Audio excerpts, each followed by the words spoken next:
Hi, എൻ്റെ പേര് Anil Paul. ഇന്ന് ഞാൻ നിങ്ങളുമായിട്ട് ഷെയർ ചെയ്യാൻ ആഗ്രഹിക്കുന്ന ടോപ്പിക് എന്ന് പറയുന്നത് ഒരു വെബ്സൈറ്റിൻ്റെ അഡ്രസ്സ് രജിസ്റ്റർ ചെയ്യുമ്പോൾ അല്ലെങ്കിൽ ഡൊമൈൻ നെയിം രജിസ്റ്റർ ചെയ്യുമ്പോൾ ശ്രദ്ധിക്കേണ്ട ഏറ്റവും പ്രധാനപ്പെട്ട കാര്യങ്ങളാണ്. ഒരു വെബ്സൈറ്റ് എന്ന് പറഞ്ഞാൽ നമ്മുടെ ഒരു സ്ഥാപനത്തിൻ്റെ, ഒരു കമ്പനിയുടെ ഒരു ഫേസ് ആണ്. അപ്പം നമ്മൾ അതിൻ്റെ നെയിം ചൂസ് ചെയ്യുമ്പോൾ വളരെയധികം കെയർഫുൾ ആയിരിക്കണം.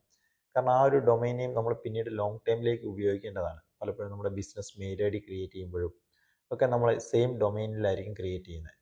എഞ്ചിൻ ഒപ്റ്റിമൈസേഷൻ ചെയ്യുമ്പോൾ നമ്മൾ ഈ സെയിം ഡൊമൈനിലുള്ള വെബ്സൈറ്റിനെ ആയിരിക്കും പ്രൊമോട്ട് ചെയ്യേണ്ടത്.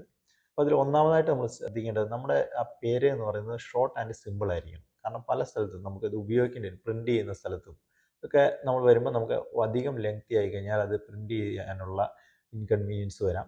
അതുപോലെ ബിസിനസ് മെയിൽ ഐ ഡി വരുമ്പോൾ അതിൻ്റെ ലെങ്ത് കൂടാം. അപ്പോൾ അതുകൊണ്ട് തന്നെ നമുക്ക് വളരെ വായിക്കാനും ഒക്കെ എളുപ്പമുള്ള രീതിയിലുള്ള ഒരു ഡൊമൈൻ നെയിം സെലക്ട് ചെയ്യുക. അത് നമ്മുടെ ബിസിനസ് നെയിമിനെ തന്നെ നമുക്ക് ചൂസ് ചെയ്യാം. അതല്ലെങ്കിൽ നമ്മുടെ പ്രൊഡക്റ്റ് ആൻഡ് സർവീസ് ആയിട്ട് ബന്ധപ്പെട്ട ഒരു നെയിം ആയിരിക്കണം. നമുക്ക് നമ്മുടെ സർവീസും കൂടെ കൂട്ടിച്ചേർത്തിട്ട് ഉള്ള ഒരു ഡൊമൈൻ നെയിം എടുക്കുന്നത് കൊണ്ട് ഒരു അഡ്വാൻറ്റേജ് കൂടിയുണ്ട്. കാരണം കുറേ കൂടെ സെർച്ചിങ്ങിൽ ടോപ്പിലേക്ക് വരാനുള്ള സാധ്യത കൂടുകയാണ്.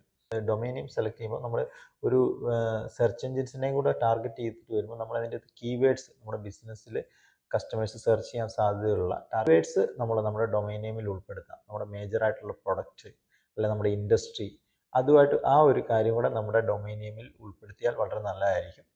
പിന്നെ അതുപോലെ നമ്മൾ ഒരു ഡൊമൈൻ നെയിം സെലക്ട് ചെയ്യുമ്പോൾ ചിലപ്പോൾ നമ്മൾ ചെറിയൊരു ലൊക്കാലിറ്റി വെച്ച് അത് രജിസ്റ്റർ ചെയ്യാൻ സാധിക്കും. എക്സാമ്പിൾ പറയുകയാണെങ്കിൽ XYZ ബിൽഡേഴ്സ് കൊച്ചി അങ്ങനെ കൊടുത്തു കഴിയുമ്പോൾ എന്താണെന്ന് വെച്ചാൽ, കൊച്ചി എന്ന് പറയുന്നത് അത് നല്ലതാണ്. അങ്ങനെ കൊടുത്തു കഴിഞ്ഞാൽ ഒരു ഗുണം എന്താണെന്ന് വെച്ച് കഴിഞ്ഞാൽ നമുക്ക് അതിൻ്റെ അകത്ത് നമ്മുടെ ലൊക്കേഷൻ വൈസ് ഉള്ള സെർച്ചിങ്ങിൽ അത് ടോപ്പിലേക്ക് വരാനുള്ള സാധ്യത കൂടുന്നുണ്ട്. പക്ഷേ നമ്മൾ ഒരുപക്ഷെ അതിനുശേഷം ബിസിനസ് കുറച്ചും കൂടെ വളർന്നു കഴിയുമ്പോൾ അത് അടുത്തൊരു ലെവലിലേക്ക് പോകുമ്പോൾ നമുക്ക് ആ ഡൊമൈൻ നെയിം നമുക്കതൊരു ബുദ്ധിമുട്ടായിട്ട് മാറാനും സാധ്യതയുണ്ട്. അതുകൊണ്ട് നമ്മൾ ഫ്യൂച്ചർ കൂടെ മുൻകൂട്ടി കണ്ടിട്ടായിരിക്കണം ഒരു ഡൊമൈൻ നെയിം ചൂസ് ചെയ്യേണ്ടത്. ഒരു ഡൊമൈൻ നെയിം ചൂസ് ചെയ്യുന്ന സമയത്ത് ശ്രദ്ധിക്കേണ്ട ഒരു പ്രധാനപ്പെട്ട കാര്യമാണ് ആ പേരിൽ നമ്മൾ ഉപയോഗിക്കുന്ന ആ ഡൊമൈൻ നെയിം അല്ലെ ആ ഒരു വേർഡ് അഡ്രസ്സ് ഒരിക്കലും ഒരു ട്രേഡ് മാർക്ക് കോൺഫ്ലിക്റ്റിന് കാരണമാകാത്തതാണ്. അതായത് മുമ്പ് ആരെങ്കിലും ട്രേഡ് മാർക്ക് രജിസ്റ്റർ ചെയ്ത വേർഡ്സ് അല്ലെ നെയിമുകൾ, ഒരു പേര് സെലക്ട് ചെയ്യുമ്പോൾ നമ്മൾ അതിൻ്റെ അകത്ത് നമ്പറുകൾ അല്ലെങ്കിൽ ഹൈഫൺസ് അങ്ങനെയുള്ള സിമ്പലുകൾ നമ്മൾ അതിൻ്റെ അകത്ത് ഒഴിവാക്കുക.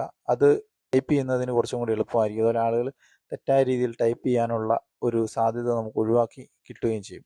അടുത്തതായിട്ട് നമ്മൾ സെലക്ട് ചെയ്യുന്ന ഏത് എക്സ്റ്റൻഷൻ യൂസ് ചെയ്യും. .in, .com, .co.in, .org അങ്ങനെ പല ഡൊമൈൻസും എക്സ്റ്റൻഷൻസും നമുക്ക് അവൈലബിൾ ആണ്. അപ്പോൾ ഏറ്റവും പോപ്പുലർ ആയിട്ടുള്ള .com ആണ് നമ്മൾ സാധാരണ ബിസിനസ് ആവശ്യങ്ങൾ, കാരണം അത് കൊമേഴ്ഷ്യൽ എന്നുള്ള ഒരു എക്സ്റ്റൻഷനാണ്. അപ്പോൾ അത് നമുക്ക് യൂസ് ചെയ്യാം.